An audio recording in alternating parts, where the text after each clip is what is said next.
এবং সাপের গল্প। বাংলা ফেয়ারি টেল চ্যানেলে স্বাগত। উপভোগ করো একটি জনপ্রিয় ফেয়ারি টেল, কাক এবং সরীসৃপ। বাসা বাঁধার মরশুম শুরু হয়েছিল। সমস্ত পাখিরা ব্যস্ত ছিল।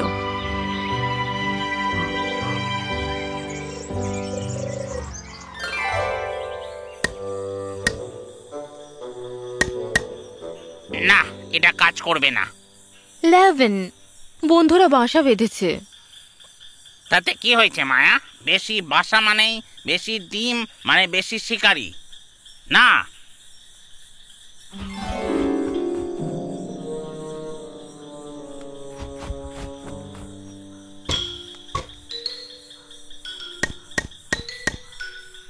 তুমি কি করছো? এটা নিরাপদ কিনা তা পরীক্ষা করছি।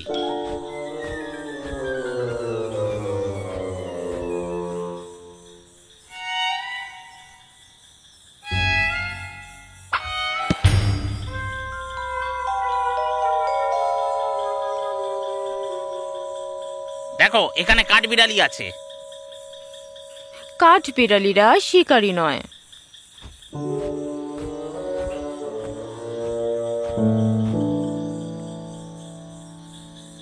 হ্যাঁ, তবে তারা এত অযত্নে ঘুরে বেড়ায়। যদি তারা আমাদের বাচ্চাদের ওপর ঝাঁপিয়ে পড়ে, না, এখানে একদমই নয়। 11 বাচ্চা হওয়ার জন্য আমাদের বাসা বাঁধতেই হবে। এভাবে চলতে থাকলে বাসা বাঁধার মৌসুমই শেষ হয়ে যাবে আর আমাদের বাসা থাকবে না। আমাকে আরেকদিন সময় দাও দয়া করে।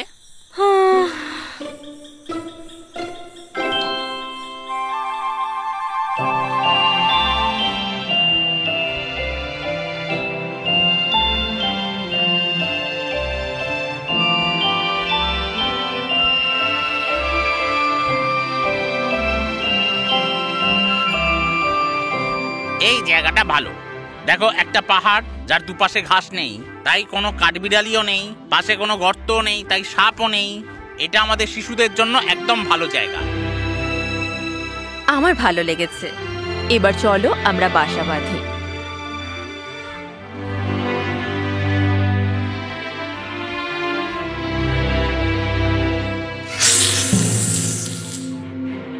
হ্যাঁ, পাহাড়ের পাশে সাপের জন্য কোনো গর্ত নেই।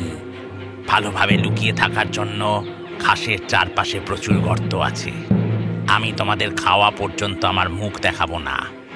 আমার মনে হয় তোমার বাচ্চারা আসছে।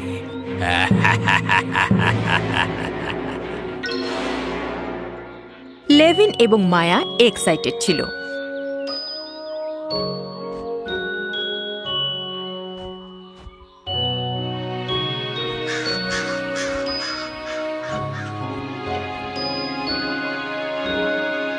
প্লিজ একটু বিশ্রাম নাও। ভোর থেকে একটানা কাজ করে যাচ্ছ। ও না না, আমাদের বাচ্চাদের রাখার জন্য আমাদের নিরাপদ এবং আরামদায়ক জায়গার ব্যবস্থা করতে হবে। তুমি বিশ্রাম নাও। আমি কিভাবে বিশ্রাম নেব? তুমি এত কাজ করছো। অসম্ভব। আমরা দুজনে একসাথে বাসা বাঁধবো।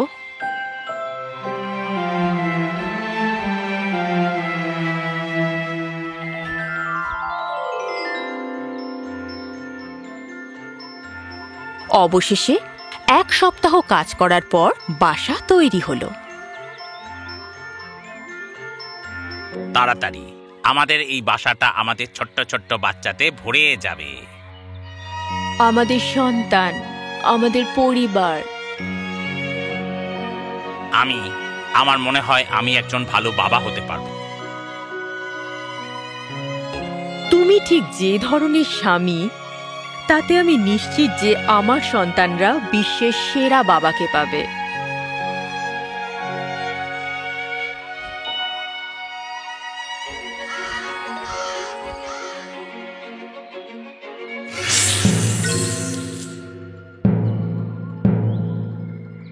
কিছুদিন পর মায়া 3টে খুব সুন্দর ডিম পারল।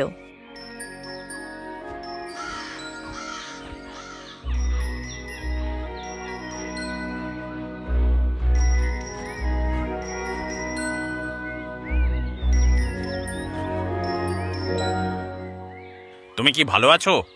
তোমার কি কিছু প্রয়োজন? হ্যাঁ, কি? আমাকে বলো কি? আমি চাই তুমি বিশ্রাম করো। আমরা ঠিক আছি। আমি ততক্ষণ বিশ্রাম নেব না যতক্ষণ না ডিম ফেটে বাচ্চারা বেরোচ্ছে এবং বাচ্চারা উঠতে পারছে। সুতরাং দয়া করে তুমি এখানে বসো আর খাবার খাও। আমি যাব আমার বউ এবং বাচ্চাদের জন্য।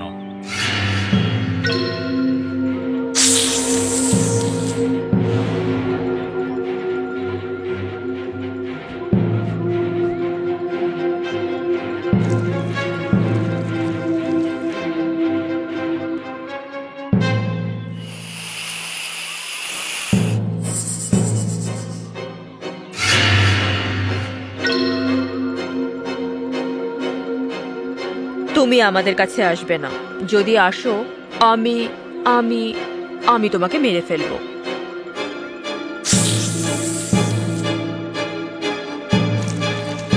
লেভিন, লেভিন, লেভিন, না! সাহায্য করো!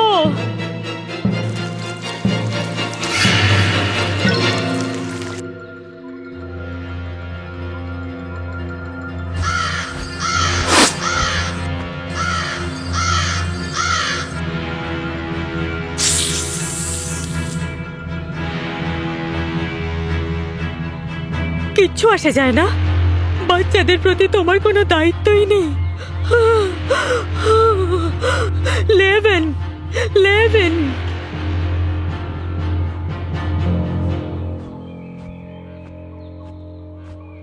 মায়া, আমি আসছি।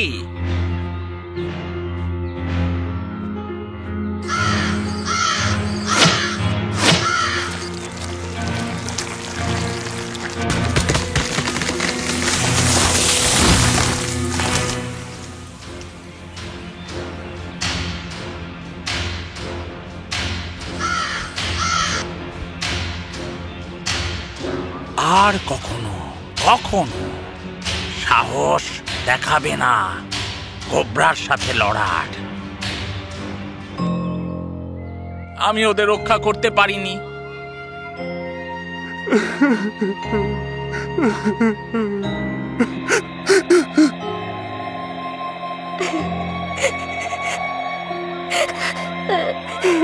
তুমি যখন ছিলে না, এই সাপই আমাদের সাথে এমন করেছে।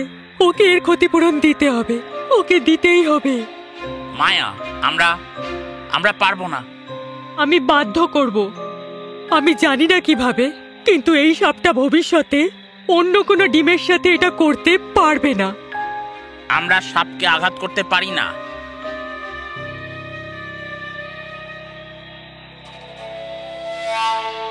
আরে হ্যাঁ, আপনি পারবেন। আপনি কে? কিভাবে সেটা করব? যখন আপনার শত্রু শক্তিশালী, তখন তার থেকেও শক্তিশালীর কাছে তাকে ফেলে দিন। কাল সূর্যোদয়ের পর এখান থেকে মাইল 5 পূর্ব দিকে যাবেন। সেখানে অনেক মানুষ দেখতে পাবেন। তাদেরকে পর্যবেক্ষণ করে আমার সাথে দেখা করুন। পরের দিন সকালে লেভিন আর মায়া কথা মতো কাজ করল। তারা দেখল বড় বড় তাঁবু আর প্রচুর প্রহরী। আর তারপরে তারা দেখল রাজকন্যাকে বন্ধুদের সাথে বেরিয়ে আসতে। আমি সব সময় নদীতে সাঁতার কাটার জন্য উন্মুখ হয়ে থাকি। ও, এই বনে সবকিছু সুন্দর আর নিখুঁত। রাজকন্যা, চলো নদীর দিকে যাই প্লিজ। হ্যাঁ, প্রহরী। বলুন মহারানী। আমরা আমাদের গয়নাই তাঁবুতে রেখে যাব। নজর রাখবে। নিশ্চয়ই মহারানী।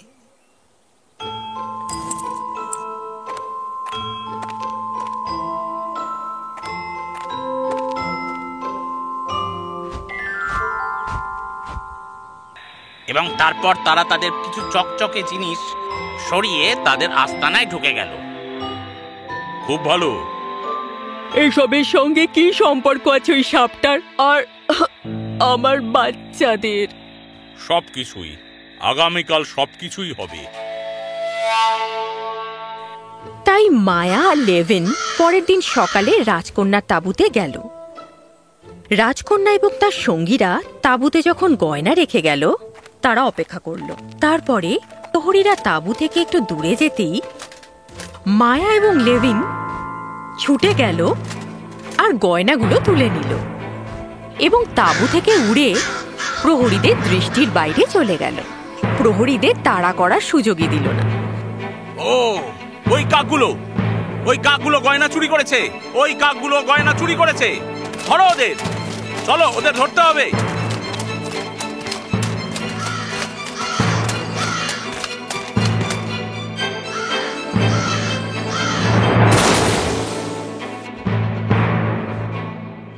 বেরিয়ে এসো খুনি একটা, বেরিয়ে এসো, তোমায় যুদ্ধের জন্য চ্যালেঞ্জ করছি।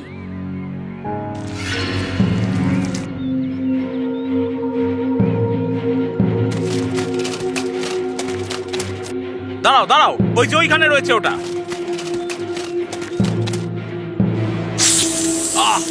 দাঁড়াও, এখানে একটা সাপ রয়েছে দেখতে পাচ্ছি।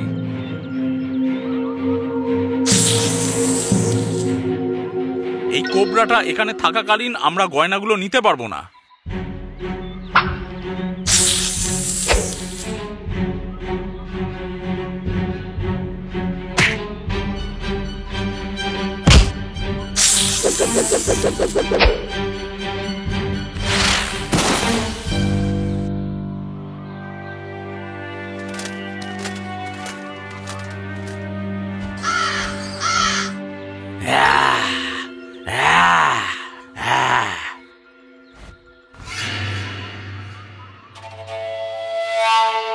ও আমার বাচ্চাদের মেরে ফেলেছে, ওকে অবশ্যই। মায়া, অপেক্ষা করো, আমি খুনি নই, তুমিও খুনি নও। জীবন ও মৃত্যু প্রকৃতিরই অংশ। একজন বেঁচে থাকতে আরেকজনকে স্বীকার করে, কিন্তু কেউই তার সুরক্ষাকে হালকাভাবে নিতে পারে না। সে যতই উড়ুক না কেন বা সে যতই বিষধর হোক, তাকে হারানোই যায়। সুতরাং সবসময় সতর্ক থাকুন, কিন্তু খুব বেশি অহংকারী হবেন না। মনে রাখবেন, অন্যকে যতই শক্তিশালী ভাবুন না কেন, অন্যদের সাথে আপনি যাই করবেন সেটার ফলও কোনো না কোনো ভাবে আপনার কাছেই ফিরে আসবে।